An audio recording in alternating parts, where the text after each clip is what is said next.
Podemos tomar asiento. A continuación iniciamos el panel número 2, la experiencia de los máximos tribunales nacionales en el control de convencionalidad y diálogo jurisprudencial.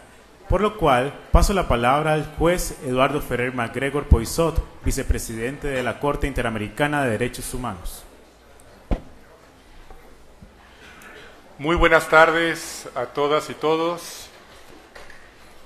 Es para mí un enorme privilegio moderar este segundo panel en que se analizarán dos conceptos que se encuentran íntimamente relacionados: el diálogo jurisprudencial y el control de convencionalidad. Ambos términos, ambos conceptos han sido mencionados en la mesa previa, el diálogo jurisprudencial, e incluso en los discursos de apertura de esta mañana, de apertura judicial. Agradezco una vez más, a nombre de la Corte Interamericana de Derechos Humanos, la presencia en este panel de tres destacados magistrados con una amplísima carrera judicial, jurisdiccional, magistrados de tres altas cortes nacionales: el doctor Ricardo Pérez Manrique, presidente de la Suprema Corte de Justicia de Uruguay; el doctor Ernesto Ginesta Lobo, presidente de la Sala Constitucional de la Corte Suprema de Justicia de Costa Rica; y el doctor Jorge Mario Pardo Rebolledo, ministro de la Suprema Corte de Justicia de la Nación de México. Como todos ustedes saben, y fue motivo también de análisis en la mesa anterior, el diálogo jurisprudencial es un fenómeno jurídico transterritorial de alcances globalizantes en el que están llamados a confluir todos los tribunales con competencia para aplicar normas de derechos humanos y, por supuesto, con mayor intensidad, las altas jurisdicciones nacionales que, junto con los tribunales internacionales en la materia, tienen por objeto su salvaguarda. Así, el diálogo jurisprudencial constituye una suma de espacios de interlocución de los tribunales. Visto en su conjunto, se trata de espacios parciales con diversos puntos de intersección, cuyo lenguaje común no es un idioma específico, sino uno construido en clave de derechos humanos, carente de fronteras lingüísticas. Un ejemplo de esa interacción es el espacio que hoy nos convoca en este panel de diálogo generado por la Convención Americana sobre Derechos Humanos y en general por el Corpus Juris Interamericano.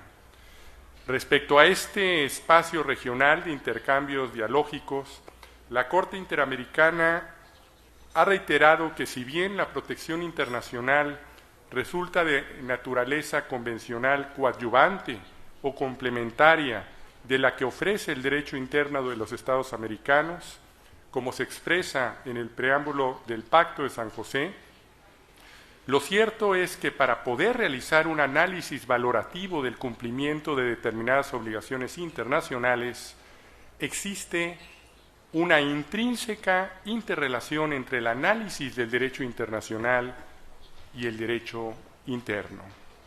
Es ahí, en ese espacio de diálogo, donde hace casi una década el Pleno de la Corte Interamericana, en septiembre de 2006, en el emblemático caso Almonacid Arellano contra Chile, sentara por primera vez la doctrina jurisprudencial del control de convencionalidad. Este tribunal ha acuñado el concepto de control de convencionalidad, entendiéndola como una institución que se utiliza para aplicar el derecho internacional y específicamente la Convención Americana y sus fuentes, incluyendo la jurisprudencia de la propia Corte Interamericana. Y es precisamente a través de este control de convencionalidad que las altas jurisdicciones nacionales están utilizando y aplicando el derecho internacional de los derechos humanos en el ámbito nacional.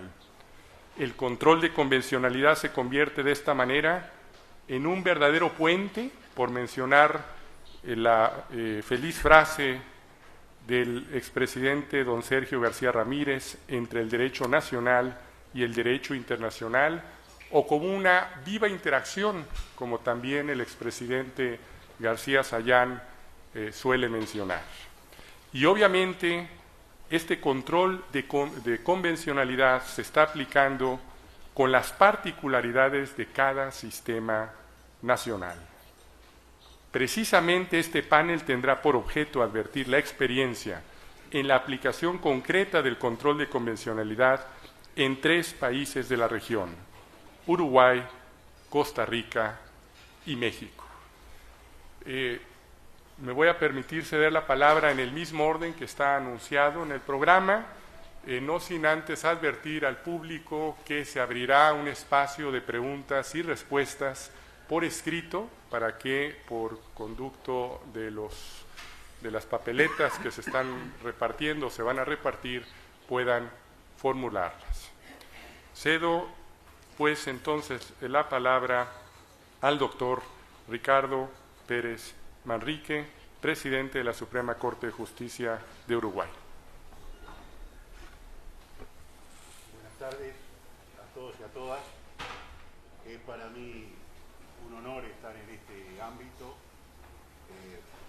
También creo que es simbólico que el presidente de la Suprema Corte de Justicia de Uruguay... Hola, ¿me escuchan ahora?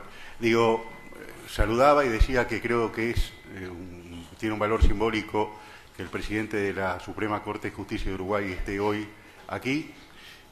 Lo hacemos a plena conciencia y, por supuesto, con el apoyo de todos los integrantes de la Corte. Y para mí es especialmente trascendente que estén en el auditorio 2 personas de las que aprendí mucho en materia de derechos humanos, que son el doctor Alberto Pérez Pérez y la doctora Cecilia Medina. Entonces, con cierto pudor voy a empezar a hablar de estos temas. Bien, queríamos un poco relatar el caso de Uruguay y en función de eso ir sacando algunas conclusiones sobre control de convencionalidad y diálogo interjurisdiccional para finalmente hacer algunas conclusiones que, más que en el cargo que tengo hoy, tienen que ver con un ciudadano latinoamericano preocupado por los derechos humanos y que tienen que ver un poco con cómo vemos desde el sur a la Corte Interamericana y algunos otros temas. Esperemos que el tiempo nos dé. Yo quiero destacar que, como consideración previa, que Uruguay estuvo profundamente vinculado con lo que finalmente fue la Convención Americana de Derechos Humanos a través de su impulso desde el punto de vista diplomático, y que apenas salidos de la dictadura en 1984 se ratifica y se adhiere a la Convención Americana de Derechos Humanos, y en paralelo se decreta una serie de medidas que disponen la libertad de los entonces presos políticos, y a su vez hay una decisión expresa del Ejecutivo de la época. En acto voluntario, el Uruguay aceptó indefinidamente la jurisdicción de la Corte Interamericana y de la Comisión Interamericana. Como dije en la ya célebre sentencia 2020 del 2013, yo creo que Uruguay tiene un compromiso como país indisoluble y muy profundo con el tema de los derechos humanos y específicamente con la Convención Americana y con sus organismos de aplicación. La Corte del Uruguay ha sostenido sobre la recepción del derecho interno de las normas del derecho internacional de los derechos humanos, con apoyatura en el artículo 72 de la Constitución, que dice que la enumeración de derechos, deberes y garantías hecha por la Constitución no excluye los otros que son inherentes a la personalidad humana o se derivan de la forma republicana de gobierno, que este enunciado amplio, y se cita a un prestigioso profesor hoy desaparecido, el doctor Alberto Ramón Real, cuando refería a los principios generales del derecho, y decía que los principios generales del derecho eran constitución viva, constitución escrita en el Uruguay, y que se podía inaplicar una ley que violentaba algunos de los principios generales del derecho. La Corte, en consecuencia, ha ratificado su posición en cuanto a que la norma de reenvío establecida en el artículo 72 de la Constitución de la República reconoce jerarquía constitucional a los tratados de derechos humanos, lo que habilita su aplicación directa y al ejercicio del control de constitucionalidad en caso de violación de los mismos. Respecto del bloque de constitucionalidad, que es un poco después, vamos a ver cómo vamos a hablar del tema del derecho común o del corpus iuris, en una célebre sentencia que fue el leading case, que es la sentencia 365, el 19 de octubre del 2009, en el caso Zabalsagaray, la Corte reconoce el denominado bloque de constitucionalidad, reconoce su obligatoriedad. Analizada la cuestión en su contexto, se aprecia que no puede ahora invocarse la teoría clásica de la soberanía para defender la potestad estatal de limitar la protección jurídica de los derechos, y, en síntesis, se reconoce la plena vigencia de un plexo normativo integrado por las normas del derecho internacional de los derechos humanos y las disposiciones del derecho constitucional que trascienden el concepto de soberanía considerado en forma tradicional. Se imponen en su aplicación a todos los estamentos internos del Estado porque éste ha asumido internacionalmente la obligación de respetar los tratados que suscribe. Y en esa sentencia se hace una larga enumeración y se ratifica que de este modo el ordenamiento jurídico constitucional uruguayo ha incorporado derechos de las personas que constituyen límites infranqueables para el ejercicio de las competencias asignadas a los poderes instituidos, lo que necesariamente debe controlar el juez constitucional. A propósito, yo debo decir que Uruguay tiene aún en su Constitución algunas disposiciones que son claramente anticonvencionales. Es decir, por ejemplo, asignarle efectos jurídicos a lo que se llama el autoprocesamiento, es decir, a la sola sumisión de una persona al proceso penal. Por ejemplo, cuando una persona es procesada por determinados delitos, no puede ser candidato a determinados cargos selectivos. Y allí se dio a nivel de la justicia electoral un interesante debate en relación a este tema en las últimas elecciones que tuvieron lugar en el año 2015, y finalmente la persona indagada por un delito que era un exministro de Estado, además, pudo ser candidato a la presidencia pese a una diputación, pese a lo que decía la Constitución. Ustedes saben que el punto o el nodo de discusión que se ha dado en el Uruguay sobre la forma como se procesó la investigación y el análisis en la justicia de las cuestiones de derechos humanos lo constituye la Ley 15.848, que es una ley que dice que debido a razones de hecho, las razones de hecho son las presuntas amenazas militares, el Parlamento democrático dice que en determinadas condiciones se suspende el ejercicio de la punición punitiva del Estado. O sea que el Estado renuncia a castigar en virtud de esa lógica de los hechos. Lógica que no tiene nada de lógica, sino que solamente es imposición. Y después se establecía un procedimiento por el cual el Poder Ejecutivo determinaba si una causa o no estaba comprendida por esta ley de caducidad, y en el caso de que estuviera comprendida, los jueces no podíamos investigar. Esta ley tuvo dos etapas en la jurisprudencia de la Corte uruguaya. Hasta el 2009, la Corte, con dos ilustres discordias de alguien que fue en un momento muy conocido en Costa Rica, la doctora Jacinta Valvela de Delgue, que fue directora de ILANUD, y del doctor Nelson García Otero, sostuvo que esta ley en realidad era una amnistía encubierta y que el Parlamento estaba en condiciones de dictar esa amnistía, por lo cual entendió que era constitucional. Y después, en esta sentencia que yo referí recién, y es un poco a partir de lo cual estamos iniciando el análisis, esta Corte en Zabalsagaray 4-1 resuelve que la ley es inconstitucional. Y aquí la Corte, yo les voy a decir algunos de los, simplemente porque quiero cernirme para que me dé el tiempo para otras cosas que quiero decir más allá de este raconto. Fíjense que se dice que la Ley 15 de 1848, en los agravios, afecta o afrenta al sistema interamericano de protección de los derechos humanos.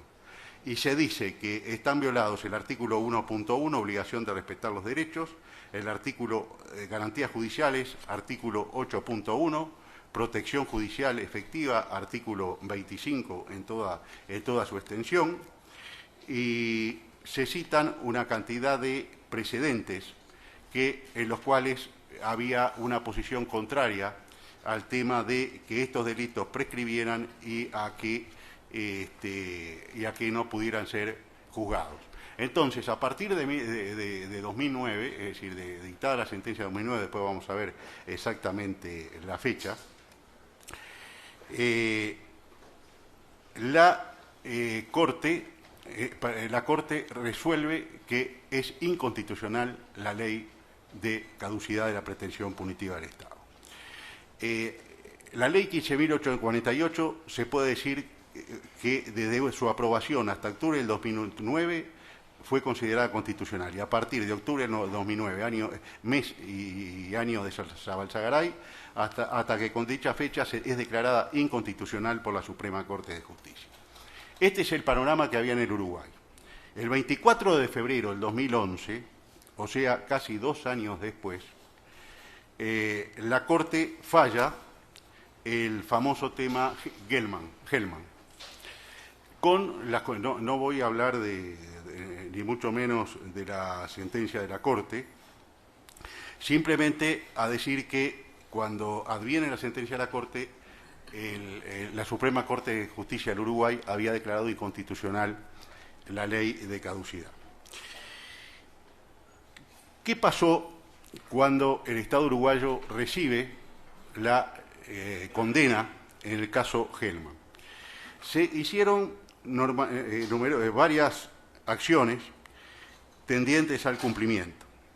Se indemnizó a las víctimas, finalmente se pudo ubicar y reconocer la verdadera identidad de la chica desaparecida, de Macarena Hellman. Nunca aparecieron los restos de su madre, que aún se siguen buscando.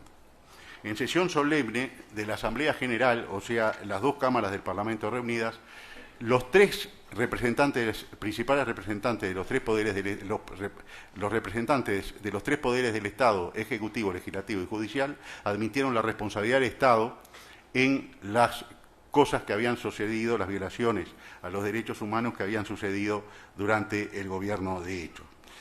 Respecto de la obligación de los hechos, se toman 2 medidas que son centrales y muy importantes. El Poder Ejecutivo revocó, por razones de legitimidad, todas las resoluciones dictadas al amparo de la ley de caducidad, que entendía que el caso estaba comprendido en la misma y, en consecuencia, impidieron la investigación judicial de las denuncias. Y se aprueba la ley número 18.831. O sea que, a partir del 30 de junio del 2011, con esta declaración del Ejecutivo, aquellos casos que no habían podido ser investigados porque el Poder Ejecutivo les había puesto un tope, quedaron revocados por el propio Poder Ejecutivo, lo cual daba tela para interpretar que el plazo de caducidad no había corrido hasta ese momento, porque ahí se había removido un obstáculo legal que impedía su investigación, ¿verdad? Y ahí adviene esta ley 18.831, que es de octubre del 2011. Y es menester, esta ley sintéticamente dice, primero, que deja sin efecto el artículo 1 de la ley de caducidad de la pretensión punitiva del Estado, por lo tanto, no se acepta que haya caducado en algún momento la pretensión punitiva del Estado. Eso después la Corte no lo declara inconstitucional en la famosa sentencia que vamos a ver, y establece que los delitos cometidos durante la dictadura son delitos de lesa humanidad y que por lo tanto no han prescrito y debe continuar la investigación de esos hechos. Al momento de dictarse esa ley, la Suprema Corte de Justicia se había pronunciado a favor de la inconstitucionalidad de la ley de caducidad. El Poder Ejecutivo consideró ilegítimos, es decir, contrarios a derecho, los actos administrativos que declararon amparados por aquella ley a determinados casos por resolución 322 del 30 de junio del 11. Al momento del dictado de la ley, nada impedía las investigaciones, nada. Adelanto mi posición, que será desarrollada más adelante, en el sentido de que esta ley, tal como fue concebida y redactada, no alteró la situación actual. Los hechos después demostrarán que así fue. Por sentencia 20 de 2013, del 20 de febrero del 2013, la Corte, por una mayoría 4-1, resuelve que los artículos 2 y 3 de la Ley 18.831 son inconstitucionales. La Corte sostiene en esencia que la Corte es juez de la Constitución uruguaya y la CID, la Corte Interamericana, es jueza de la Constitución, eso lo sostiene en mayoría, y que existe una alteración a partir de la sentencia de la CID de lo que son los principios del derecho penal liberal en la Constitución uruguaya. Eso es la posición de la mayoría de la Corte. Yo voté en minoría, en una discordia bastante conocida. Yo entiendo que son delitos de lesa humanidad que por lo tanto no habían prescrito, pero además sostengo que esa ley no iba a tener efecto sobre los casos que se siguieran planteando. Y efectivamente no tuvo efecto sobre los casos que se siguieron planteando, porque en virtud de esta sentencia de la Corte solamente 2 casos fueron archivados. ¿Por qué pasó? ¿Qué fue lo que pasó? Los jueces de instancia siguieron investigando, porque entendían que aquella declaratoria de inconstitucionalidad fue abstracta y no afectaba los casos que ellos estaban trabajando. Y ahí adviene esta sentencia de seguimiento de la Corte Interamericana el 20 de marzo del 13, que es una sentencia que recae un mes después de dictada la sentencia número 20 del 2013, en la cual la Corte le dice al Uruguay que tiene que seguir investigando y que afecta a todos los órganos del Estado una sentencia de la Corte Interamericana. Si vamos al tema del control de convencionalidad, porque ahora vamos a retomar todas estas cosas, yo creo que la Corte hace un milimétrico y exhaustivo control de convencionalidad en la sentencia Zabalzagaray, en la del año 2009. Tal vez es la sentencia más perfecta de las que se han dictado, en el sentido de un verdadero control de convencionalidad. Vuelvo a repetir el artículo 72, que incorpora a nivel constitucional todos no excluye los otros derechos que son inherentes a la personalidad humana o se derivan de la forma republicana de gobierno. El artículo 332 de la Constitución uruguaya, los preceptos de la presente Constitución que reconocen derechos a los individuos, así como los que atribuyen facultades e imponen deberes a las autoridades públicas, no dejarán de aplicarse por falta de reglamentación, sino que esta será suplida recurriendo a los fundamentos de leyes análogas. Yo quiero decir que en el Uruguay, y estamos avanzando, el bloque de los derechos humanos se ha reconocido como tal. Coexisten 2 órdenes normativos constitucional e internacional que se rige por el principio de preferencia normativa y pro homine. Esto lo sostiene un prestigioso constitucionalista, el doctor Rizo Ferrán. Y quiero señalar como muy importante, sé que se me está agotando el tiempo y hay muchas cosas para decir, pero trataré de acotarlo, que en el derecho positivo uruguayo, la Ley 19.307 de diciembre del 2014 sobre medios de comunicación audiovisual, le da estatuto legal al control de convencionalidad en materia de medios de comunicación. La ley dice: constituyen principios rectores para interpretación y aplicación de la presente ley las disposiciones consagradas, y cita una cantidad de mecanismos internacionales. Asimismo, se tomarán en cuenta muy especialmente los criterios recogidos en las sentencias y opiniones consultivas de la Corte Interamericana de Derechos Humanos y en las resoluciones e informes de la Comisión Interamericana de Derechos Humanos, siempre que ello no implique disminuir los estándares de protección establecidos en la Constitución de la República, en la legislación nacional o reconocidos por la jurisprudencia nacional. Me parece que es un muy buen resumen de lo que es un control de convencionalidad. Y está en una ley de 2014. También impugnada de constitucionalidad. Tenemos estudio de la inconstitucionalidad de esta ley. Así que después se ha hecho control de convencionalidad, por ejemplo, en una reciente ley de faltas, que son delitos menores, casi administrativos, donde no se previó originalmente la segunda instancia. Y en lo cual hoy la mayoría de la Corte sostiene que en aplicación de la Convención Interamericana y de la doctrina de la Corte, esa ley es inconstitucional e inconvencional porque no prevé la segunda instancia para juicios que son de naturaleza netamente penal.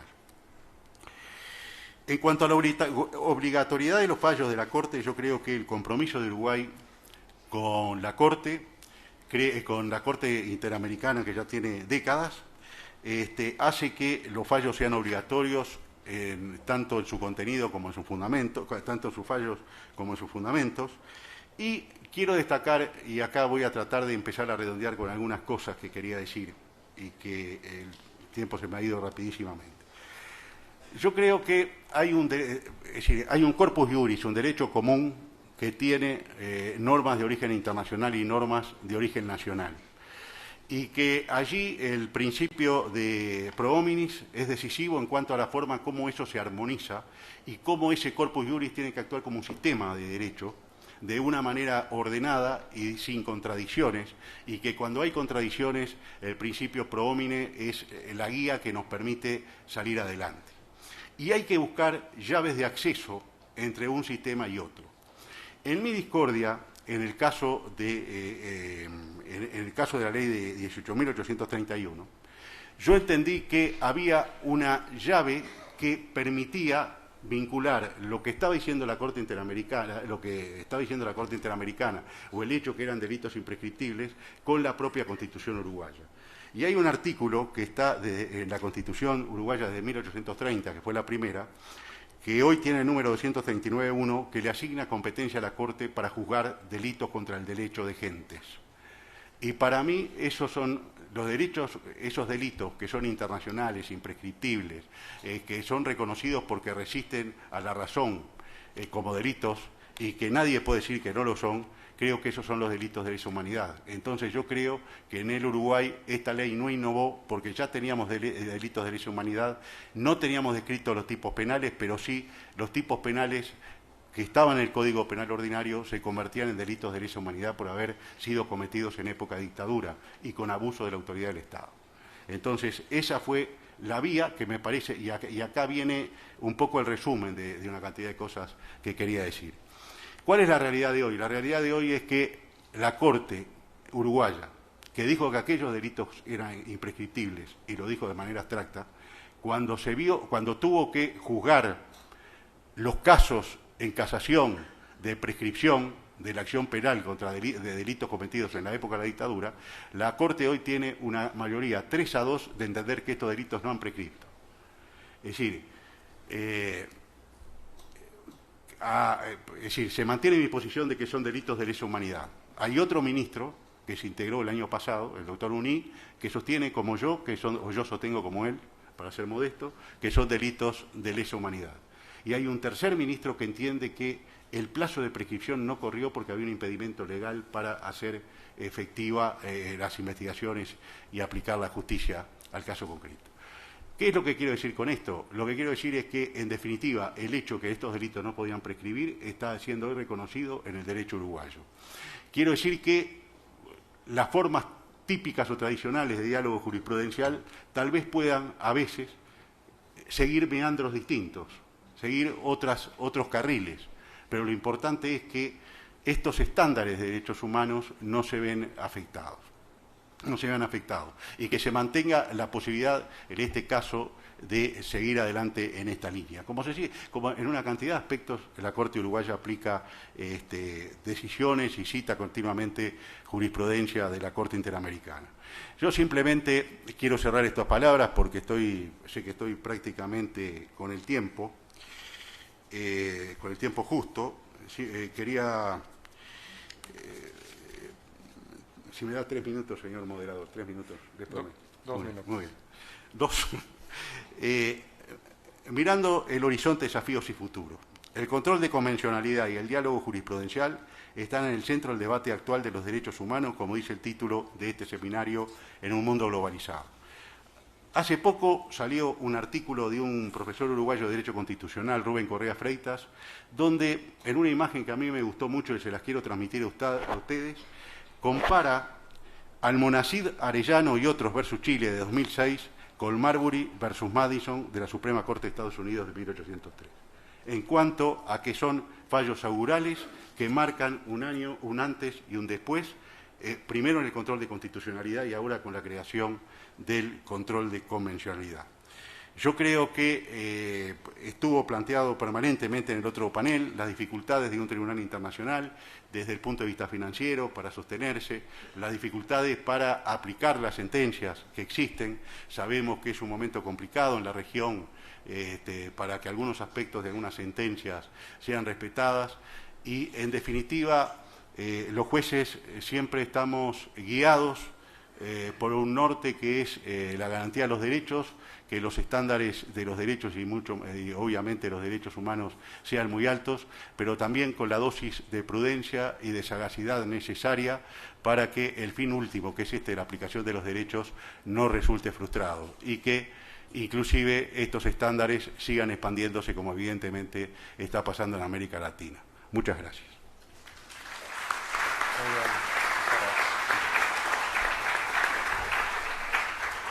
Muchas gracias al doctor Ricardo Pérez Manrique, presidente de la Suprema Corte de Justicia de Uruguay. Y aquí vemos con claridad cómo a veces algún voto disidente importante se convierte en la jurisprudencia del mañana, que ahora es la jurisprudencia del hoy en Uruguay. Y bueno, recordar al auditorio que pueden formular preguntas, se están repartiendo papeletas. Y ahora paso la palabra al doctor Ernesto Ginesta Lobo, presidente de la Sala Constitucional de la Corte Suprema de Justicia de Costa Rica. Muy buenas noches. Primero que todo, agradecer a los organizadores de este evento, de este seminario internacional, con motivo del acto inaugural del Año Judicial Interamericano 2016 y de la toma de posesión de la nueva directiva y juramentación de los jueces de la Corte Interamericana, para formular dentro de ese contexto, de ese marco, algunas reflexiones sobre el control de convencionalidad y sobre todo, lo que me parece a mí importante es, dentro del concepto de diálogo jurisprudencial, del entendimiento y los puentes de plata que deben existir entre los tribunales regionales o internacionales y los tribunales o las cortes nacionales, pues reflexionar sobre la necesidad, digamos, de articular algunos mecanismos jurídicos entre, digamos, el control que ejerzan las cortes nacionales y el control de convencionalidad. En ese sentido, yo me voy a centrar básicamente sobre el control de convencionalidad, a hacer algunas reflexiones, ¿verdad? Porque esto es un tema realmente de nunca acabar. Algunas reflexiones sobre el control de convencionalidad ejercido por los tribunales, las salas y las cortes constitucionales. Y en segundo lugar, muy brevemente, también algunas, digamos, inquietudes y problemas, desafíos o retos en torno al control de convencionalidad que pueda ejercer un estamento jurisdiccional ordinario, que es el caso de la jurisdicción contencioso administrativa. Ustedes se preguntarán por qué escogí estas dos muestras. Bueno, primero que todo recordemos que en el caso de los tribunales o salas constitucionales, pues son encarnación del llamado control de constitucionalidad, del principio de la supremacía constitucional, y luego en el caso de la jurisdicción contencioso administrativa, como se dice en Alemania, pues es una jurisdicción que representa el parágrafo regio del Estado legal de derecho, ¿verdad? Así es que en el caso de la jurisdicción constitucional podemos hablar ya más bien de del Estado constitucional de derecho, y hoy, frente a la irrupción potente del control de convencionalidad, como lo hace un jurista colombiano conocido por todos ustedes, que es Ernesto Rey Cantor, donde hablamos ya del Estado convencional de derecho como un estadio superior del Estado de derecho, que no supone desde luego la negación del Estado legal o del Estado constitucional de derecho, sino los presupone. Bueno, recordemos que además estas dos jurisdicciones representan ya de por sí en cualquier sistema jurídico los dos niveles de control de los poderes públicos, el control de constitucionalidad y el control de legalidad. Bien, en cuanto al tema de retos, desafíos del control de convencionalidad frente a las cortes, tribunales constitucionales, pues aquí tenemos muchas cuestiones que dilucidar. Todo dependerá de la regulación jurídico interna y nacional del modelo de justicia constitucional que se ha adoptado en una determinada latitud jurídica. Pero podríamos hablar, por lo menos a manera de desideratum, de cuáles son las condiciones propicias para que haya un adecuado diálogo y una adecuada articulación entre el control de constitucionalidad y el control de convencionalidad.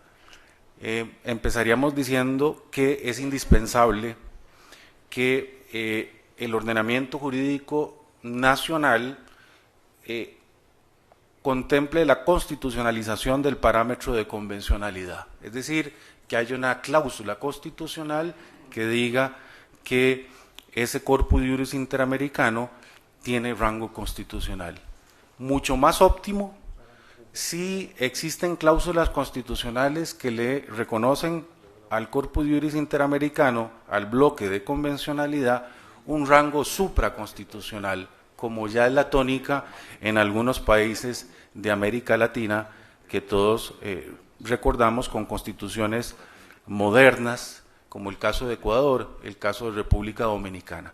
Y también está la hipótesis de algunos países donde, ante la ausencia de una cláusula constitucional que le reconozca rango supraconstitucional, ha entrado en juego la jurisprudencia, digamos, sanamente activista y progresista de los tribunales o de las salas constitucionales declarando ese rango.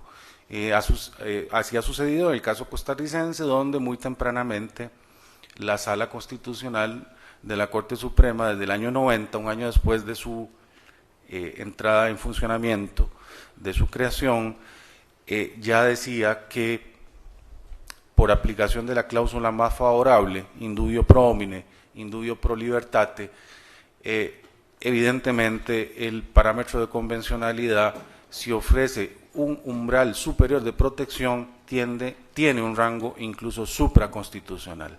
Jurisprudencia que se ha mantenido, digámoslo, consistentemente en el entorno de la Sala Constitucional. Luego, me parece importante el tema del objeto del control de convencionalidad, tratándose de cortes, salas y tribunales constitucionales. Este no es un tema menor, es un tema realmente polémico. ¿Por qué? Bueno, porque podríamos decir que en el caso de los reglamentos, en el caso de las leyes, quizá no existe ninguna duda de que un tribunal constitucional o una corte constitucional pueda anular esa disposición normativa que deriva del poder administrador o del poder legislativo ordinario por contrariar el parámetro de convencionalidad. Las dudas, las inquietudes, las cuestiones surgen de cara a otras aristas de lo que podríamos llamar el objeto del control de convencionalidad, particularmente cuando hablamos de reformas parciales a la Constitución. Es decir, viene el poder constituyente derivado e introduce una reforma parcial a la Constitución, y entonces ahí se plantea el tema de si esa reforma parcial es congruente, es conforme o no con el bloque de convencionalidad. Desde mi punto de vista, como ya lo había afirmado en un trabajo que publicamos y que coordinó Eduardo Ferrer MacGregor, desde mi punto de vista, pues no hay ningún problema de que un tribunal constitucional diga que una reforma parcial resulta incongruente con el bloque de convencionalidad, porque el poder constituyente derivado es un poder constituido. Ya lo decía Duhí desde el año 1911, así lo consideraba. El otro tema polémico en cuanto al objeto del control de convencionalidad ejercido por los tribunales y salas constitucionales lo constituyen las normas constitucionales originarias. ¿Podría un tribunal, una sala constitucional, una corte constitucional declarar inconvencional una norma constitucional originaria, es decir, una norma que redactó el poder constituyente originario? Bueno, ahí un poco entramos en el tema, digamos, del reconocimiento, por lo menos desde mi perspectiva, de un derecho supranormativo que está incluso por encima de la Constitución, una serie de valores y de principios comúnmente y universalmente aceptados, dentro de los cuales, como sabemos, dentro de esos principios, tal y como lo plantea Ronald Dworkin y Robert Alexy, incuestionablemente los derechos humanos, los derechos fundamentales son parte de ese entramado de principios y de valores común y universalmente aceptados. Entonces aquí diríamos, el tema, desde luego, la cuestión no es menor, que un tribunal o una corte constitucional podría asumir varias posturas frente a una norma constitucional inconvencional que violenta el parámetro de convencionalidad. Podría, por ejemplo, optar por la desaplicación para el caso concreto de la norma constitucional, ¿verdad?, diciendo que transgrede el parámetro de convencionalidad, solución que no parece muy adecuada porque la norma constitucional, digamos, seguiría surtiendo efectos. Una segunda posición que podría asumir el tribunal o la sala constitucional es hacer una interpretación conforme, que se supone que este ejercicio de la interpretación conforme al parámetro de convencionalidad debe ser previo a la declaratoria de inconvencionalidad. Y por último, podría declarar expresamente inconvencional la norma constitucional. Desde luego que aquí tendríamos la reacción, ¿verdad?, siempre de algunos estratos a nivel nacional, donde el tema de la soberanía y el margen de apreciación nacional lo ven como un concepto jurídico indeterminado que impide, digamos, la aplicación directa del parámetro de convencionalidad. Pero bueno, desde mi punto de vista, yo creo que un tribunal, una sala constitucional sí podría decir que existe una norma constitucional originaria inconvencional. Lo hizo la Sala Constitucional allá por el año 92, no sé si ustedes lo recuerdan, en una sentencia donde entró a interpretar el artículo 14 de la Constitución, 14 párrafo cuarto, quinto, no recuerdo con exactitud, donde la norma constitucional originaria decía que tenía prioridad para la naturalización la mujer extranjera casada con costarricense. Había una opinión consultiva previa de la Corte Interamericana del año 84 que decía que esa norma del artículo 14.4 de la Constitución originaria de Costa Rica no era congruente con el parámetro de convencionalidad. Y la Sala Constitucional en el 92 le toma la palabra a la Corte Interamericana en la opinión consultiva del 84 y dice que debe interpretarse el artículo 14.4 de tal manera que no establezca diferencia en cuanto a las posibilidades de naturalización por razón, digamos, del sexo de la persona extranjera. Y la sala dijo, bueno, se va a interpretar esta norma constitucional originaria a la luz del parámetro de convencionalidad. Donde se lee mujer, le hace persona. Entonces, bueno, ahí la sala constitucional hizo un ejercicio importante sobre la materia.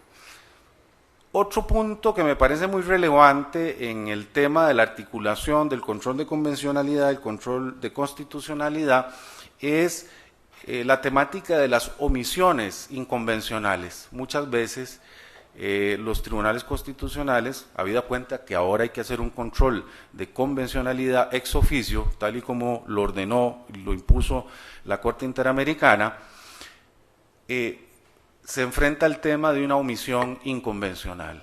Bueno, igualmente En Costa Rica tenemos experiencias gratificantes, tenemos un voto del año 2010, donde la Sala Constitucional verificó por una acción de inconstitucionalidad por omisión que los señores diputados de la Asamblea Legislativa, digamos, no se les seguía un procedimiento de pérdida de credencial, o no era causal de pérdida de credencial, la violación del deber de integridad consagrado en la Convención Interamericana contra la Corrupción o en la Convención de Naciones Unidas contra la Corrupción.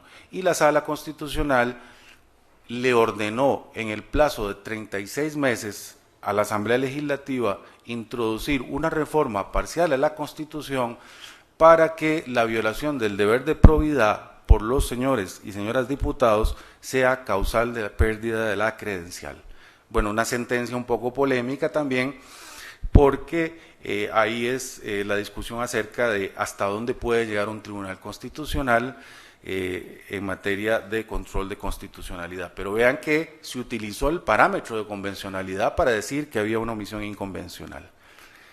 Para ir terminando, porque nos han dado 20 minutos, paso ahora muy brevemente a referirme a la temática del control de convencionalidad o la articulación, los problemas, los desafíos del control de convencionalidad frente al juez ordinario contencioso administrativo. Aquí, desde luego que también podemos hablar de una alta corte que es la casación contencioso administrativa.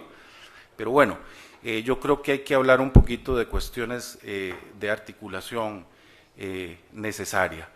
Primero que todo, la intensidad del control de convencionalidad que pueda ejercer un juez contencioso administrativo también dependerá de la configuración nacional y local que tenga la jurisdicción contenciosa administrativa. Si es una jurisdicción plenaria, universal, que no deja reductos del poder público exentos del control, el control de convencionalidad puede ser más intenso. En esto tenemos variaciones en América Latina, ¿verdad? Tenemos desde jurisdicciones contenciosas administrativas que solo controlan la actividad formal, los actos administrativos previo procedimiento, hasta las jurisdicciones contenciosas, digamos, que controlan omisiones, actuaciones materiales, actividad formal, también el concepto de relación de jurídico-administrativa, etcétera, ¿no? Entonces, dependerá mucho de la legitimación que haya, si hay legitimación por intereses colectivos, si hay incluso legitimación por acción popular, etcétera. Ahora, en esta materia del control de convencionalidad ejercida por el juez contencioso, también vamos a tener una serie de retos y de problemas de tipo procesales. Primero que todo, habría que decir que hay un replanteamiento de las fuentes del derecho administrativo. El juez contencioso ahora debe fijar su atención en el parámetro de convencionalidad, en el corpus juris interamericano, porque forma parte del concepto de legalidad en sentido amplio, o del concepto de juricidad en sentido amplio, al cual debe conformarse toda administración pública o todo poder público. Ahí hay ya, digamos, un replanteamiento importante. Otro problema que se plantea es la oportunidad procesal para plantear de oficio el vicio de inconvencionalidad. Bueno, si entendemos que la inconvencionalidad es una nulidad absoluta gravísima de una conducta administrativa, aquí se va a plantear esta cuestión. ¿Cuándo se debe plantear el control de convencionalidad? Si lo hacen las partes desde el inicio de la litis, no hay ningún problema. Digamos, la problemática surge respecto del control de convencionalidad ex oficio, porque desde luego que ahí hay que respetar la bilateralidad de la audiencia o el debido proceso. No puede ser que se introduzca sorpresivamente un motivo de nulidad más de la conducta administrativa al proceso sin que las partes se hayan pronunciado. De tal manera que, bueno, ahí debe respetarse el tema de una audiencia previa para que las partes se pronuncien al respecto. Hay que tener en consideración que en el plano del contencioso administrativo normalmente la cuestión de convencionalidad es una cuestión de puro derecho, es decir, es ver si la conducta administrativa que es impugnada se ajusta o no al parámetro de convencionalidad, de tal manera que no ofrece mayor problema de prueba, y una audiencia donde el juez introduzca la cuestión de convencionalidad bastaría para respetar la bilateralidad de la audiencia. Otro tema problemático es en los procesos, digamos, en aquellos países donde existen procesos contenciosos administrativos de doble instancia. En Costa Rica tenemos de única instancia.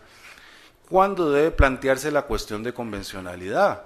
Puede suceder que las partes omitieron desde el inicio de la litis, que la CUO no la introdujo al debate y que el ADCUEN, el juez de alzada de apelación, debe conocer del asunto porque debe ejercer el control de convencionalidad de oficio. Ahí ya nos surge también una temática bastante relevante, y es la tensión que puede existir entre el control de convencionalidad ex oficio y la no reformatio imperius, porque es de suponer que el tribunal ADCUEN, el ADCUEN no debería introducir pues una cuestión de nulidad que no se ha discutido durante el debate previo. En la misma disyuntiva se presenta a nivel de casación. ¿Qué sucede ante la exigencia de la Corte Interamericana del control de convencionalidad ex oficio, incluso por una sala de casación o un tribunal de casación, si el asunto nunca fue tratado en única instancia, en primera instancia o en segunda instancia? Aquí podríamos hacer, digamos en los términos de Ronald Dworkin y de Robert Alexy, pues un juicio de ponderación, y deberíamos entonces ver cuáles son los principios y valores que entran en conflicto, cuál tiene mayor valor, peso y consistencia, si le vamos a dar preponderancia al parámetro de convencionalidad y respetamos el debido proceso y no introducimos sorpresivamente una cuestión, digamos, ajena a todo el transcurso de la litis. Para ir cerrando, el juez contencioso administrativo enfrentará un gran problema, es el de la ley inconvencional. Recordemos que en la mayoría de los países el juez contencioso, a diferencia del juez constitucional, está sujeto a la Constitución y a la ley y a la Constitución. Entonces, parece ser que dentro de esa articulación del control de convencionalidad y de legalidad hay que dilucidar varios problemas. ¿Cómo debe actuar el juez contencioso administrativo frente a una ley inconvencional que le da cobertura a un acto administrativo, a una conducta administrativa, ¿verdad?, determinada?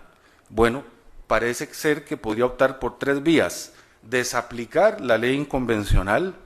La desaplicación, alguien podría entender que es una forma de control, digamos, nos evoca el control de constitucionalidad. Declarar inconvencional la ley. Aquí surge la cuestión o la pregunta: ¿está el juez contencioso empoderado, habilitado expresamente para declarar inconvencional una ley, o esa es una tarea exclusiva de un tribunal o de una sala constitucional? O en un sistema concentrado como el costarricense, consultar a la sala constitucional, al tribunal constitucional, la convencionalidad de la ley. Un tema que dejo ahí también planteado un poco complicado.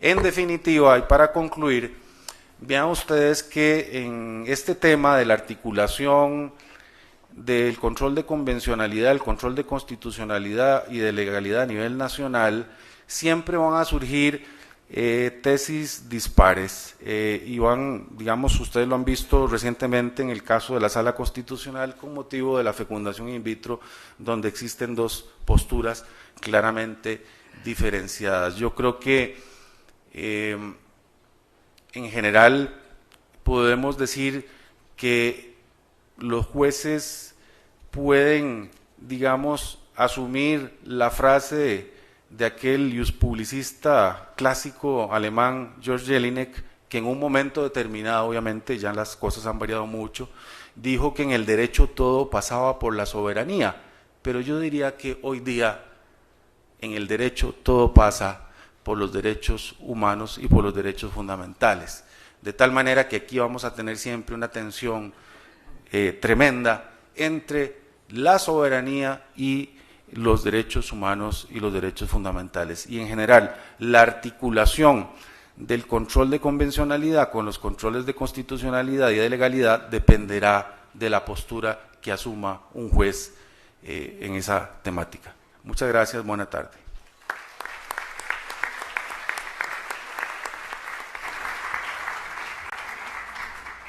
Muchísimas gracias al señor magistrado Ginesta Lobo por sus muy interesantes reflexiones sobre el control de convencionalidad y por hacernos recordar algo muy importante, que las altas cortes nacionales, en este caso la Sala Constitucional de la Corte Suprema de Justicia de Costa Rica, mucho antes de que la Corte Interamericana estableciera la doctrina jurisprudencial del control de convencionalidad, ya había sentado las bases de la aplicación de la Convención Americana y de la propia jurisprudencia de la Corte Interamericana. Por aquí estaba viendo una resolución del año 1995, 10 años antes de este Almonacid Arellano, que aquí lo bautizaron como ¿qué era? El Marbury, bueno, Madison, no sé, pero realmente nace en la práctica de los tribunales nacionales, donde la Sala Constitucional establece: debe advertirse que si la Corte Interamericana de Derechos Humanos es el órgano natural para interpretar la Convención Americana sobre Derechos Humanos, la fuerza de su decisión al interpretar la Convención y enjuiciar leyes nacionales a la luz de esta normativa, ya sea en caso contencioso o en una mera consulta, tendrá de principio el mismo valor de la norma interpretada. Esto es 10 años antes de Almonacid Arellano. Y hay otros ejemplos de altas cortes donde ya aplicaban de manera cotidiana el corpus juris interamericano y los estándares mínimos de efectividad de la Convención establecidas en la jurisprudencia de la Corte. Y ahora pasamos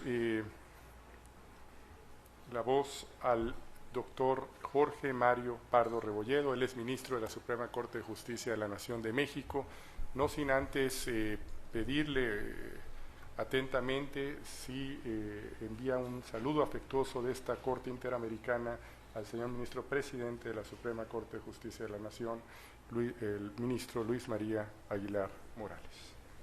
Muchas gracias, doctor Ferrer. Quisiera iniciar precisamente manifestando a ustedes que soy portador de un saludo con afecto y respeto por parte del ministro presidente de la Suprema Corte de Justicia de México, Luis María Aguilar Morales. Él, por razones estrictamente de trabajo, no pudo estar aquí presente como era su deseo. Y desde luego quiero iniciar también agradeciendo a la Corte Interamericana de Derechos Humanos por esta atenta invitación para asistir desde luego a la ceremonia de apertura del año judicial que presenciamos por la mañana y desde luego permitirnos participar en este seminario. Desde luego los temas que aquí se comentan son muy significativos para mi país en tanto alimenta el diálogo entre los tribunales nacionales y el máximo órgano jurisdiccional protector de los derechos fundamentales en la región. Quisiera iniciar dando un contexto y refiriéndome a algunos de los planteamientos que acaba de señalar el presidente Ginesta, porque en México, a raíz de la sentencia de Rosendo Radilla Pacheco en contra del Estado mexicano, la propia Suprema Corte en nuestro país, digámoslo de esta manera, replicó los criterios de la Corte Interamericana hacia todas las autoridades jurisdiccionales internas. De manera tal que hoy por hoy el control de convencionalidad desde luego se practica de manera difusa y ex oficio por parte de todas las autoridades judiciales del país, independientemente de fuero, materia, grado o especialidad. Así que el ejercicio de este control de convencionalidad, insisto, de manera difusa y ex oficio, ha generado un gran reto en el Tribunal Constitucional de México, porque desde luego hay que tomar las medidas necesarias para ir generando uniformidad en la interpretación y en los criterios tanto de convencionalidad como de constitucionalidad. Partiendo de esta base, uno de los grandes retos que advertimos a partir de 2011 que se genera en mi país, la reforma constitucional en materia de derechos humanos, y que, insisto, coincide también con el pronunciamiento del máximo tribunal en relación con la sentencia de Rosendo Radilla Pacheco contra el Estado mexicano. El gran debate se ha generado porque al tener todos los jueces de nuestro país, y desde luego incluimos jueces de instancia, la posibilidad de hacer control difuso de las normas que incluso tienen obligación de aplicar, que protestan aplicar cuando se asumen el cargo.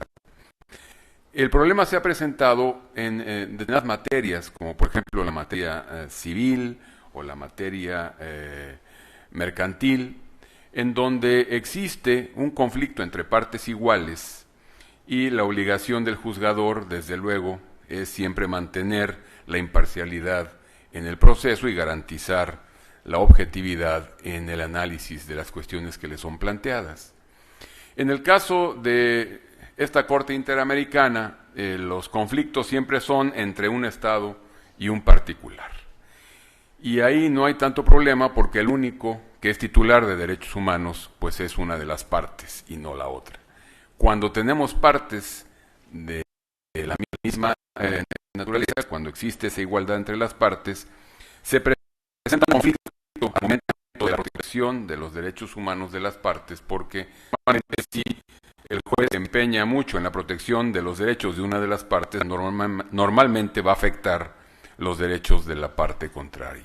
Y así hemos visto en muchos ejercicios que se han hecho de control de convencionalidad en México, que incluso respecto de normas procesales se ha ejercido este control y las autoridades de instancia han llegado a inaplicar las normas que rigen un procedimiento, lo que desde luego genera cierta incertidumbre en cuanto a las reglas, insisto, que norman este tipo de procedimientos.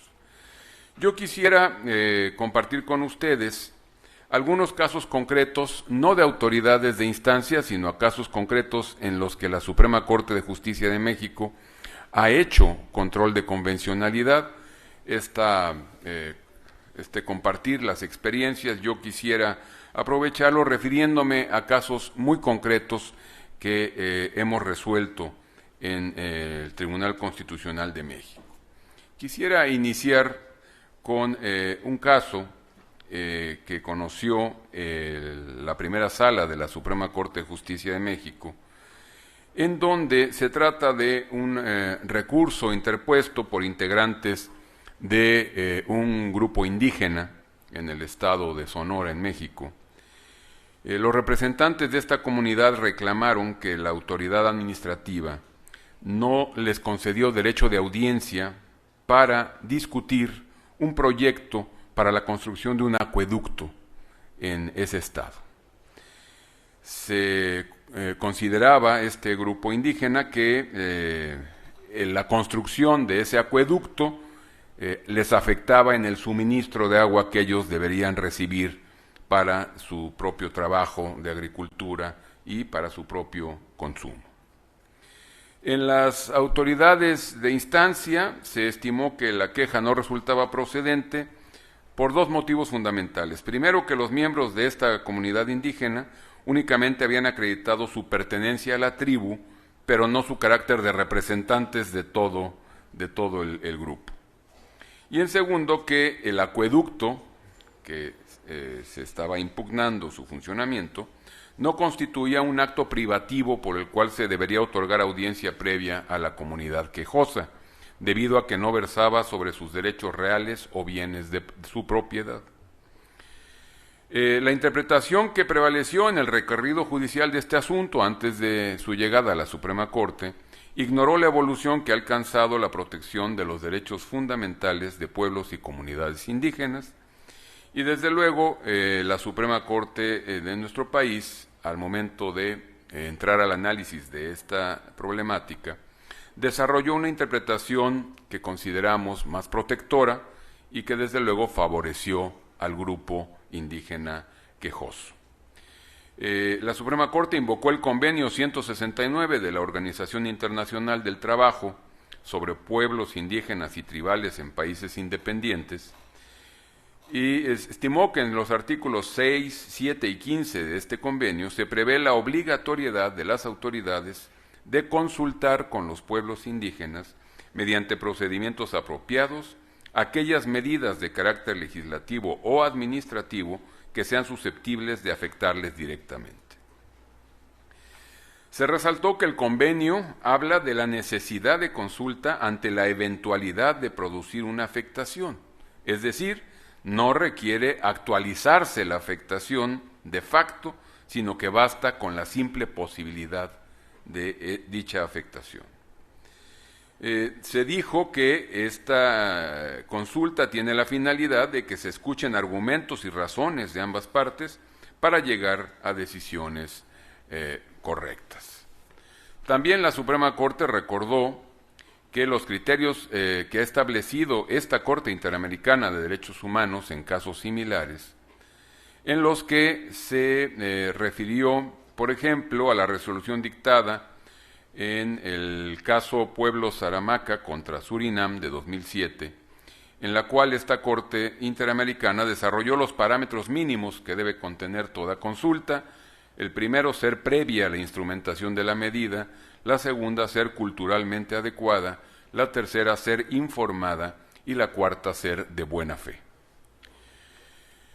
En esta resolución se concedió el amparo a la comunidad quejosa y, desde luego, se ejerció control de convencionalidad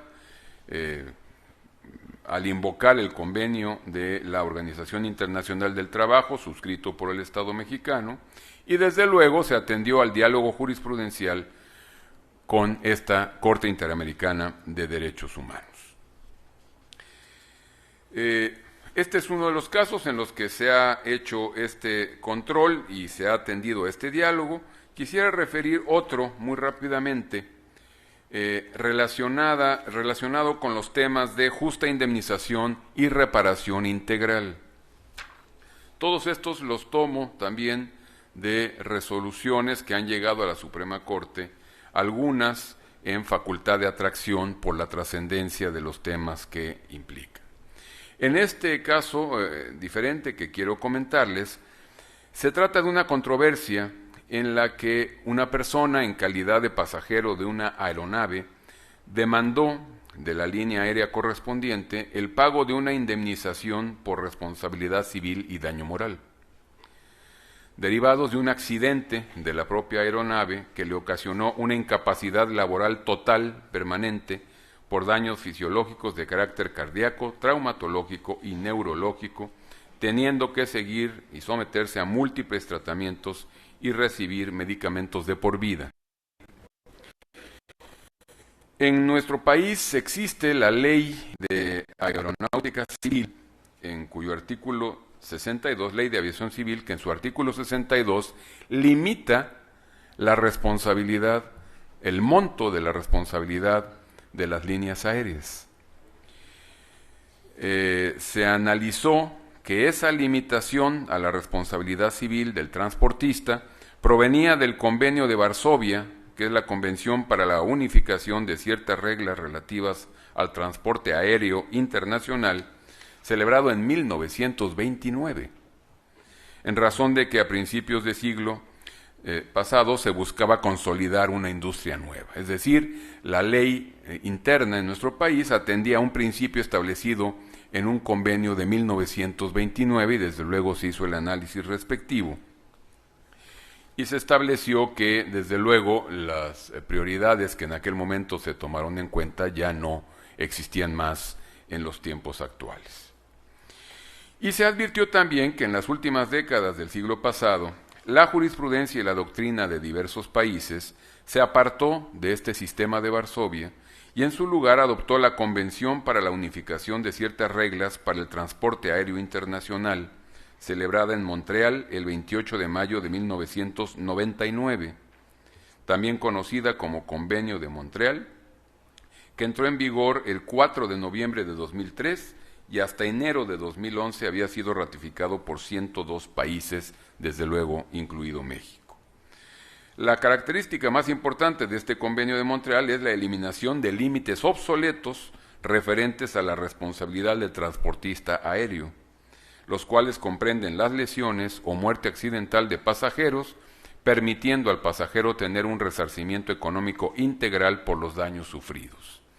Este Convenio de Montreal ha modificado el sistema de responsabilidad, previendo un tipo de responsabilidad objetiva para todos aquellos daños inferiores a cierta cantidad y manteniendo el sistema de responsabilidad subjetiva, pero sin limitación de responsabilidad y con inversión de la carga de la prueba para aquellos supuestos en que el daño supera ese importe. Así que la sentencia que se dicta en este caso por la Suprema Corte de Justicia de México invoca desde luego la Declaración Universal de los Derechos Humanos, que establece que toda persona tiene derecho a un nivel de vida adecuado que le asegure, así como a su familia, la salud y el bienestar.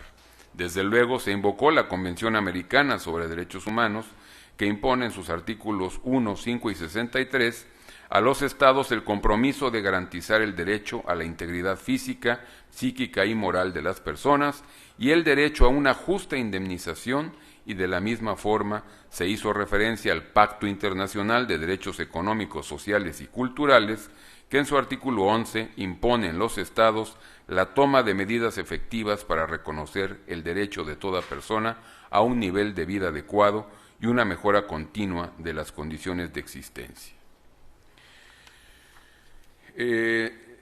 Se concluyó finalmente que la limitación que establecía la ley interna a la responsabilidad de los transportistas, en este caso aéreos, se estimó totalmente fuera de toda razonabilidad y se propuso que se relacionara esta premisa de la responsabilidad con el derecho a la salud, el cual es una garantía fundamental e indispensable para el ejercicio de los demás derechos humanos y es uno de los bienes más valiosos, o si no es el más valioso que tiene el ser humano. En esas condiciones, una persona que se ve afectada en su salud a raíz de un accidente aéreo tiene derecho, por supuesto, a una reparación integral y a una justa indemnización. Por tanto, se determinó la inaplicación del artículo 62 de la Ley de Aviación Civil y se aplicaron de manera directa los principios de la Convención para poder establecer que no debe aplicarse ese límite al monto de la responsabilidad por parte de las líneas aéreas. Y finalmente, ¿todavía hay tiempo, señor moderador? Quisiera hacer referencia a otro caso que me parece interesante y que también proviene de una controversia de derecho privado. Y se trata de la protección a derechos a personas con discapacidad.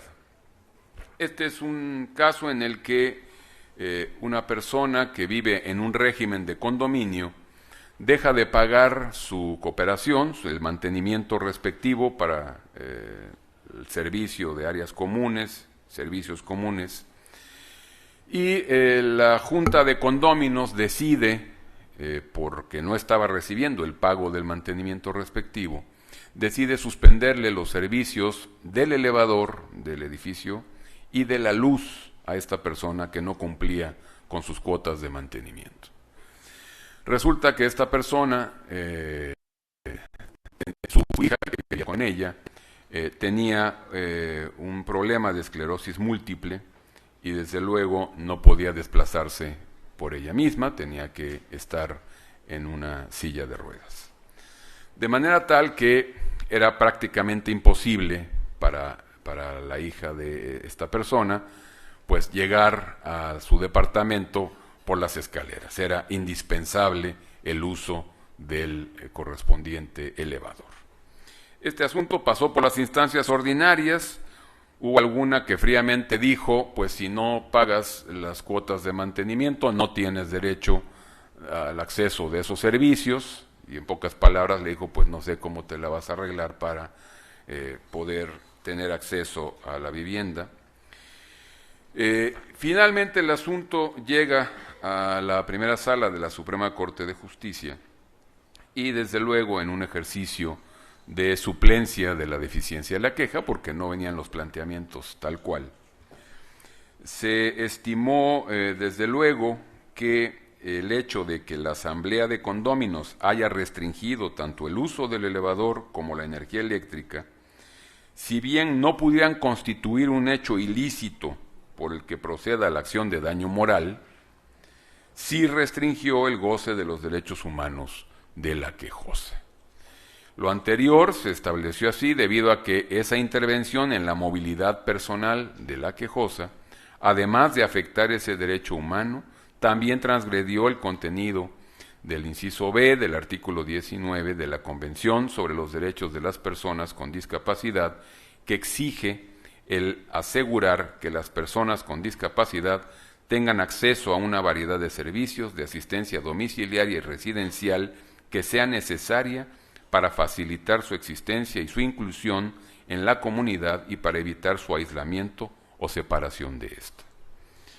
Así que la conclusión, desde luego, fue que al haberse restringido los derechos humanos de movilidad personal a vivir en forma independiente, integración a la comunidad, dignidad intrínseca, autonomía individual e igualdad de oportunidades de la quejosa, se le concedió el amparo para el efecto de que la autoridad responsable dejara insubsistente la sentencia reclamada y en su lugar emitiera otra en la que ordenara el restablecimiento de los servicios de energía eléctrica y elevador al departamento en el que habita la quejosa. Es decir, se privilegió el respeto a los derechos de esta persona que se encontraba en un estado de discapacidad y desde luego se dejaron a salvo los derechos de la Junta de Condóminos para hacerlos valer en otra vía y con otras consecuencias a fin de obtener el pago que le era debido. Ya para terminar, y de manera muy breve, ¿cuánto tengo, señor moderador? 2 minutos. Voy a tratar de ajustarme. Hace rato se referían a la moderación de don Christian Steiner. Creo que en el lado mexicano también tenemos moderadores enérgicos y así debe ser, qué bueno. Este último relacionado con un tema que señalaba el presidente Caldas hace un momento, que es el de algunos derechos DESC y cómo pueden entremezclarse con un adecuado control de convencionalidad para, en primer lugar, darles un contenido prestacional a estos derechos y, en segundo lugar, también obligar de alguna manera a los estados a hacerlos efectivos. Este último caso que quiero compartir con ustedes se estableció, llegó una demanda de amparo en donde el acto que se impugnaba estaba dirigido a la autoridad que audita la aplicación de recursos federales en mi país, que es la Auditoría Superior de la Federación, y se estableció que el tema concreto era los fondos que se destinan a el fomento a la calidad educativa. Estos fondos son federales y se asignan a las entidades federativas con ese objetivo específico dedicados a la calidad de la educación. Se hizo una auditoría, se pudieron advertir algunas irregularidades en la aplicación de estos recursos y desde luego la Auditoría Superior de la Federación presentó sus conclusiones y la queja venía presentada por parte de una asociación civil que tenía dentro de su objeto social el vigilar la calidad de la educación. Así es que ahí el debate inició desde la legitimación de esa asociación civil para impugnar los resultados que había presentado la Auditoría Superior de la Federación, y su impugnación fundamental era que, aunque había detectado irregularidades, no había llegado hasta las últimas consecuencias en cuanto al fincamiento de responsabilidades o incluso hasta denuncias al Ministerio Público por la comisión de alguna conducta ilícita. En este ejercicio argumentativo, la primera sala de la Suprema Corte señaló que el derecho a la educación como derecho social requiere de una puesta en práctica gradual, pero también impone obligaciones con efecto inmediato, como lo es la no discriminación, la relativa a mantener un sistema transparente y eficaz para comprobar si la educación se orienta o no realmente a los objetivos educativos, la de establecer normas mínimas que deben cumplir todas las instituciones de enseñanza privada, entre otras.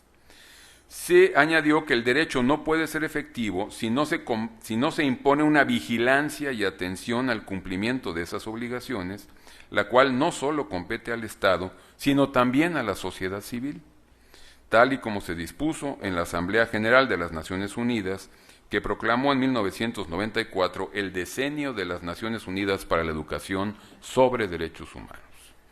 Por esa razón se concluyó que una persona jurídica privada, constituida para tal efecto, tiene la posibilidad de coadyuvar en lograr la efectividad de un derecho social como lo es la educación.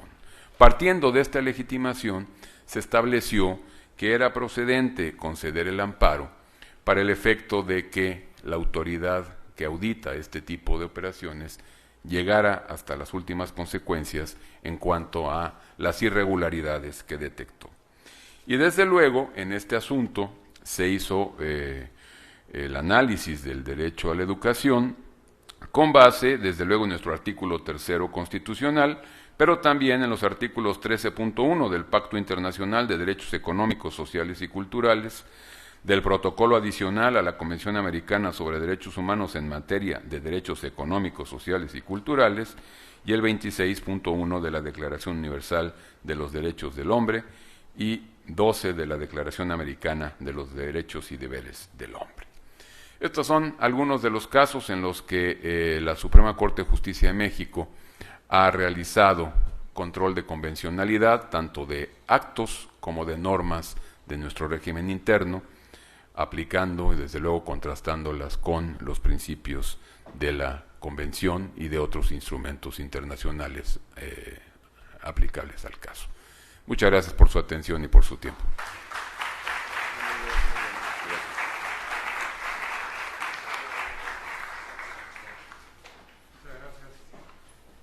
Muchas gracias, señor ministro Pardo Rebolledo. Y bueno, llegaron 5 preguntas, acaba de llegar la sexta, pero bueno, hay 2 genéricas dirigidas a todos los ponentes, las voy a leer, las otras 3 ya las tiene el señor magistrado Ginesta Lobo, y luego veremos la que acaba de llegar. Las 2 que están dirigidas a todos los ponentes. ¿Puede un tribunal constitucional interpretar la Convención Americana sobre Derechos Humanos de modo distinto a como lo ha hecho la Corte Interamericana? Primera pregunta. Segunda, ¿de qué manera los tribunales constitucionales, las altas cortes, aplican los distintos grados de intensidad del control de convencionalidad?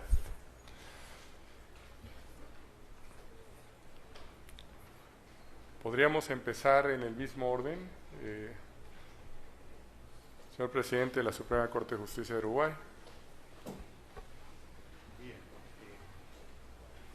Bien. Hola. Bueno, son preguntas ambas muy complejas. Realmente son temas para meditarlos, porque la Corte Interamericana ha sostenido que la preeminencia es su interpretación de la Convención, por ser el organismo que tiene su competencia específica en la interpretación de la Convención. Por otra parte, un tribunal constitucional, si recién estábamos escuchando tanto los muy interesantes casos que planteaba el señor ministro de la Corte de los Estados Unidos Mexicanos, como el señor ministro de la Sala Constitucional de Costa Rica, yo creo que cada país tiene su forma de aplicar y de interpretar la Convención.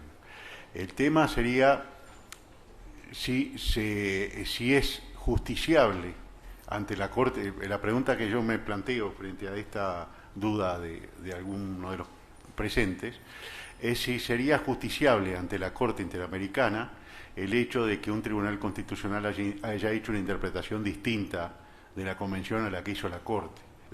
Entonces ahí el tema que es decir, en definitiva, cuando se enfrentan argumentaciones de orden distinto, es decir, tiene que ver las características, el peso de la argumentación y las condiciones en las que se hace. Yo creo que eventualmente podría ser procesable ante la Corte Interamericana una cuestión como la que está planteada, lo que también digo que sería muy difícil la situación de la Corte Interamericana en esas circunstancias, porque puede haber habido un cambio de la integración de la propia Corte y haber variado alguna interpretación, en fin.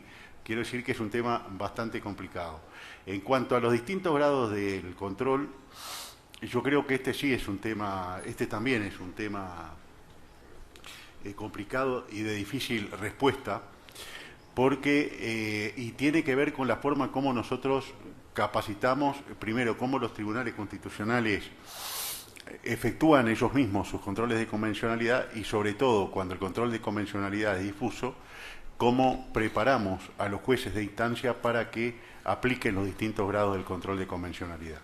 Yo creo que aplicar el mismo rasero o el mismo criterio a cualquier conflicto de la vida civil puede llevar a distorsiones, ¿verdad?, en lo que es la vida normal en el relacionamiento de una sociedad. Ahora, cuando realmente hay una afectación a lo que es el núcleo duro de un derecho, indudablemente allí el control de convencionalidad tiene que efectuarse de una manera contundente. Entonces, va a haber también un abanico. Yo no digo que deje de efectuarse el control, digo que hay casos en los cuales el control va a tener que tener una mayor distancia, una mayor flexibilidad en función de la situación del caso concreto. Pero realmente las dos preguntas son muy complicadas y son sobre todo preguntas para pensar, para producir y para responderlas no en los 2 minutos que uno tiene para hacerlo. Simplemente ha sido, en mi caso, un razonamiento frente a problemas que me parecen sumamente interesantes. Muchas gracias, señor magistrado Ginesta Lobo. Sí, voy a tratar de resumir las distintas preguntas. Un poco la inquietud es si existe algún parámetro en la Sala Constitucional para la aplicación del control de convencionalidad. Bueno, no, eso es un tema casuístico, es decir, cada caso es un mundo diferente, tiene coordenadas fácticas también diferentes, sobre todo a nivel de amparo, ¿verdad? Aunque sea un juicio sumario, pero tiene una base fáctica importante. Luego se me pregunta si hay algún tipo de documento guía que oriente en el sentido de cómo realizar a los magistrados la aplicación del control de convencionalidad. Pues, desde luego que no. Lo que se hace normalmente es un ejercicio conforme a lo alegado por las partes y el conocimiento que se tenga de todos los miembros del tribunal, si está empeñada pues una cuestión de convencionalidad, es decir, si hay jurisprudencia, si hay una sentencia o una opinión consultiva de la Corte.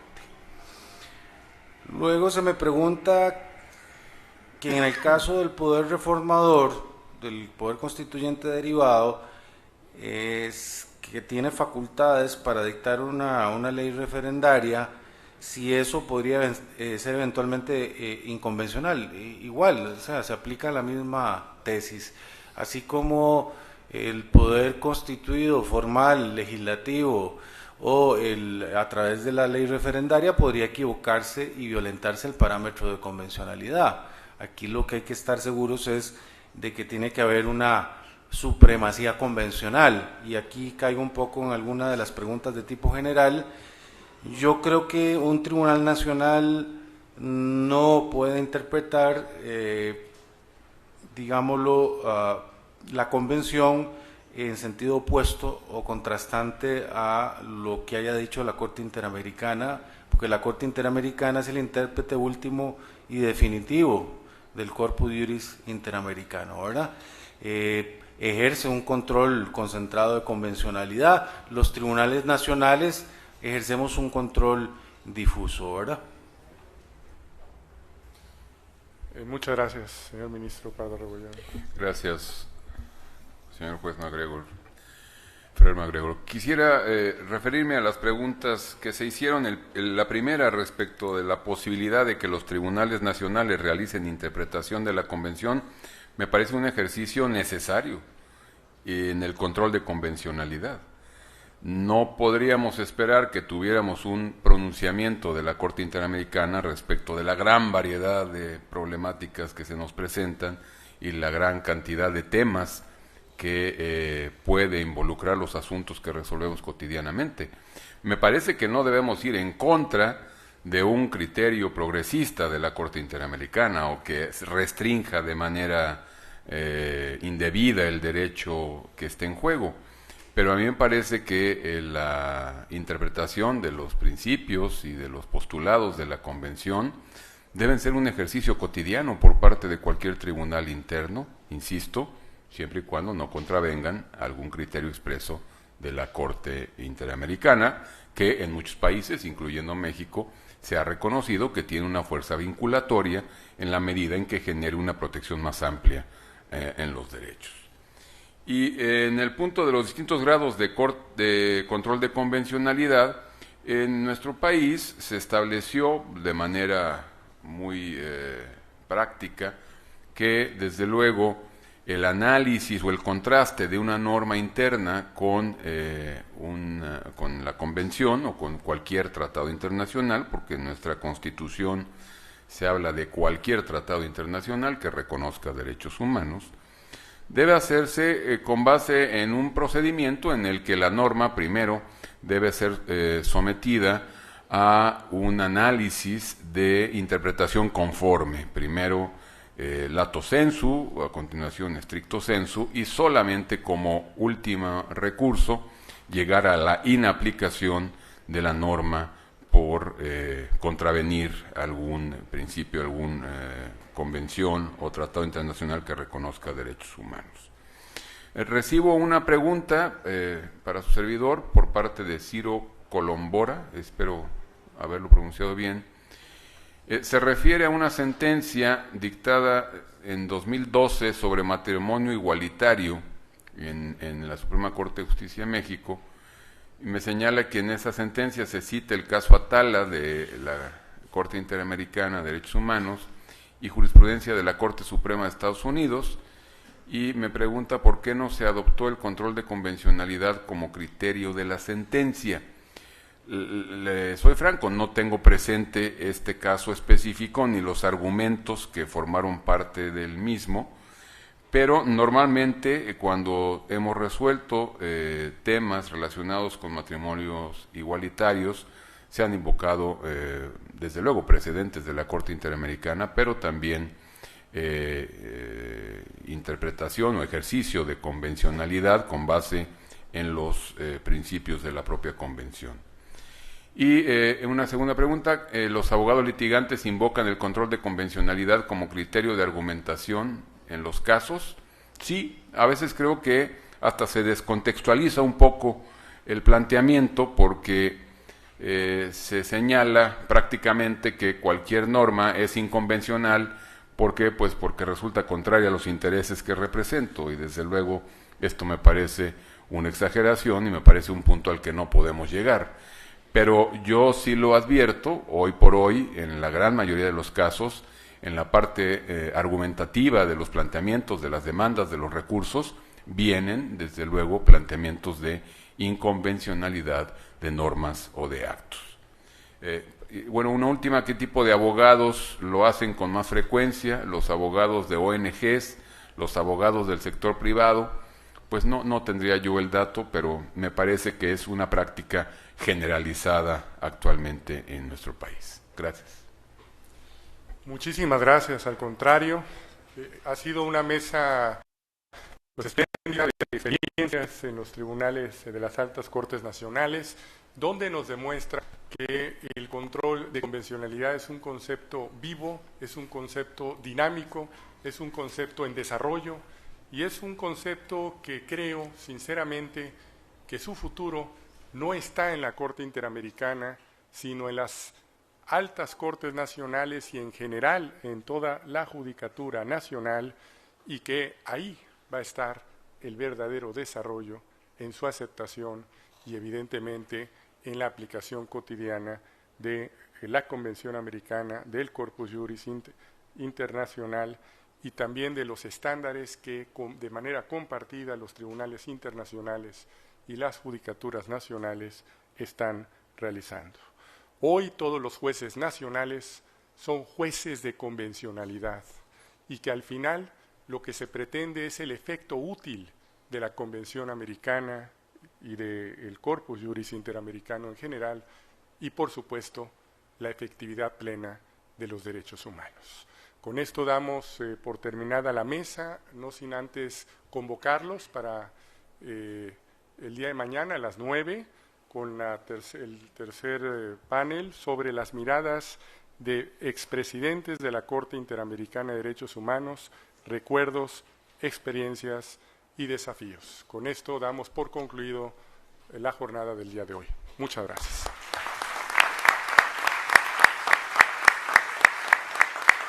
Muy bien. Fue muy rica la mesa. Oye, qué interesante. La discapacidad que ya me lo habías comentado. Bueno, que platicamos. Sí. Muy interesante lo que